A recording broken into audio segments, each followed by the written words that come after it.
so happy to be bringing you today's video.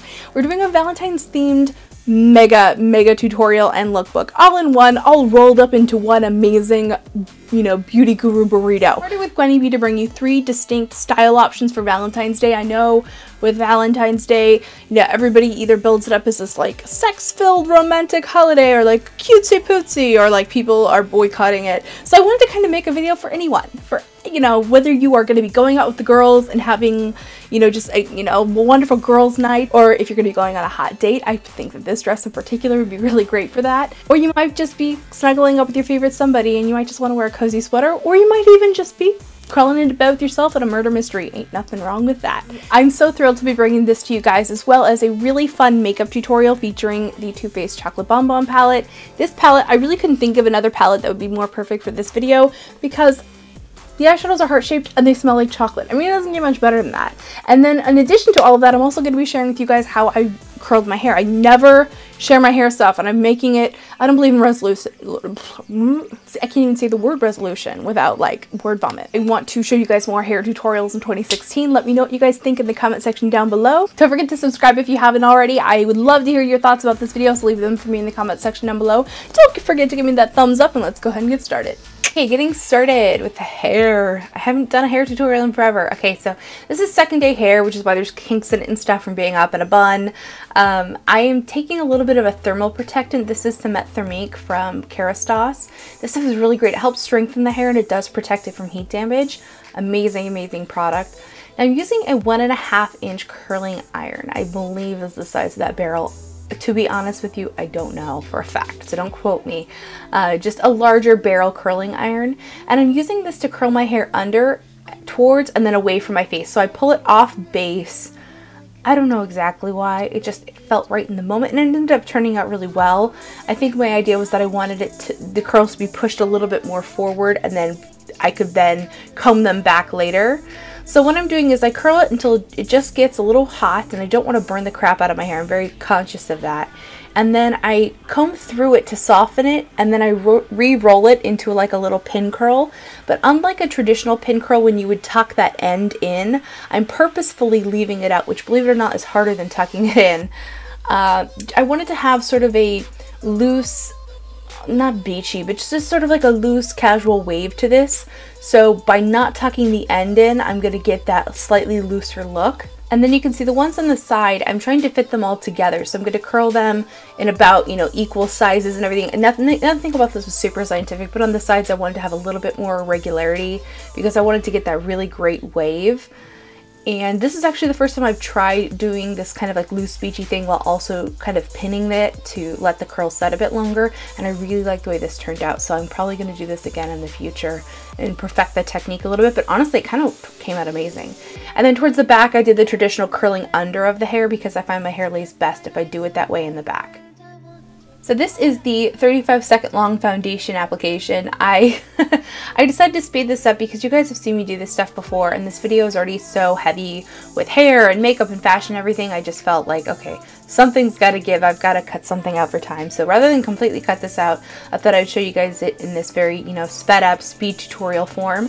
If you're interested in the specific products that I use, I will have everything listed in the description bar down below, as well as at Vintageortacky.com.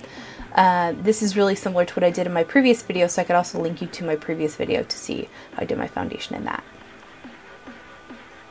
So now I'm taking Copperfield from ColourPop. It's this beautifully textured, kind of gel squishy eyeshadow that's great as a base underneath everything else. I do have a primer underneath that as well to prevent creasing. This is really just to help smooth and silken everything out. So I'm getting started today with a hot pink on my outer and inner corners. This is a sandwich smoky eye that I'm doing, but the color placement's a little different. Typically I'll do the darker colors in the outer corner and do lighter colors in the center, but since we're going to add a shimmery glittery color to the center, it's going to give us that same pop, but we're going to have a traditional smoky eye where the darkest colors are closest to the lash line and in the center, and then it radiates out into a gradient of lighter colors as you fan out.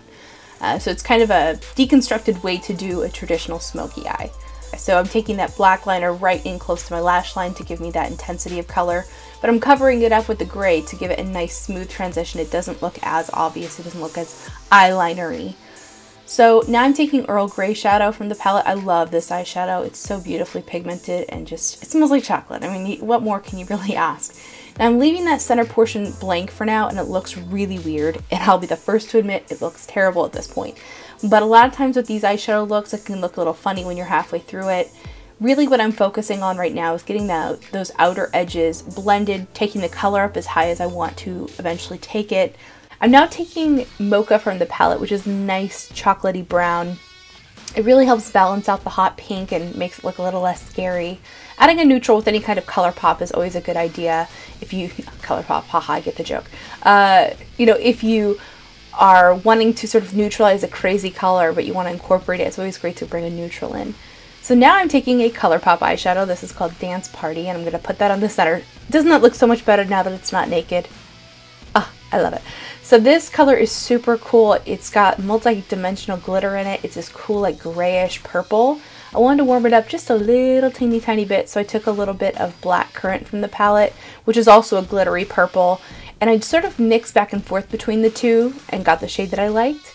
And then I'm just going over the edges of the gray and perfecting, since things can get a little funny just in the blending process and stuff. Sometimes you have to go back and forth, wick away the fallout. And then in my inner corner, I'm using, I believe this is Cotton Candy, nice light pink. I always do this, then I don't show it, taking a Q-tip and cleaning up any smudges or anything that would darken the inner rim. And now to do something a little different in my inner rim, I'm taking a very pale lavender color from ColourPop, and this is called Crybaby. It's an interesting, you know, change from just doing like a white or something. I thought it would go well with the overall colors, and I like the effect that it gave my eyes, having something kind of like white, but not quite. Now I'm taking, I believe this is Piggy Bank. It's a beautiful, like red violet, somewhere between hot pink and purple. It's a really cool color, but it was a little bit bright, and I wanted to calm it down, so I took a little bit of Black Currant over that just to calm it down and make it a little more harmonious with the colors that we have on the upper lid. I took that on both the inner and outer corner, and you'll notice I left the center section blank, and there's a reason for that. I'm trying to create this sort of wide open eye effect and do something, you know, a little unexpected. So now I'm going back with Crybaby in that inner section just to add a little bit of something for this eyeshadow to stick to. This is a Makeup Geek foiled eyeshadow, and it's really wonderfully pigmented, but I do find they go a little better when they have something to stick to. Curling the lashes and mascara, you know, super exciting. I don't know why I find these like so extremely boring. Does anyone else feel that way? And then I'm applying my false lashes with my Japanesque lash application device. I've recently discovered that if I wiggle the lashes a little bit as I'm putting them on, I have a better chance of them adhering well.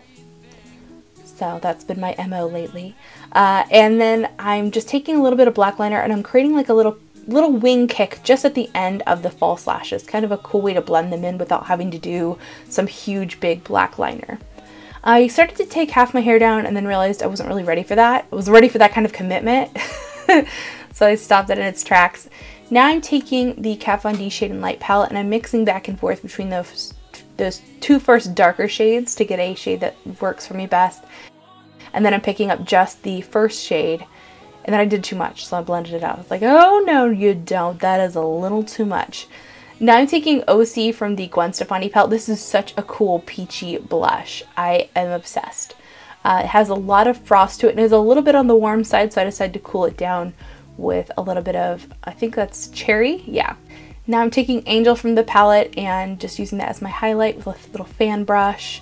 It just gives the skin the most beautiful glow, and looks so gorgeous in photographs, which is so important because some of these can look a little crazy in photographs, or they can look kind of crazy in real life actually, and they look pretty well in both photos and real life. So now we're doing the hair, and I'm taking down my pin curls. With this type of hair, especially this kind of, you know, look that I was going for, which was soft and unstructured, it's really about taking the pin curls down in stages. I usually do the crown of the head last, and just brushing it, seeing what the hair wants to do. I originally wanted to have a side part, but it was looking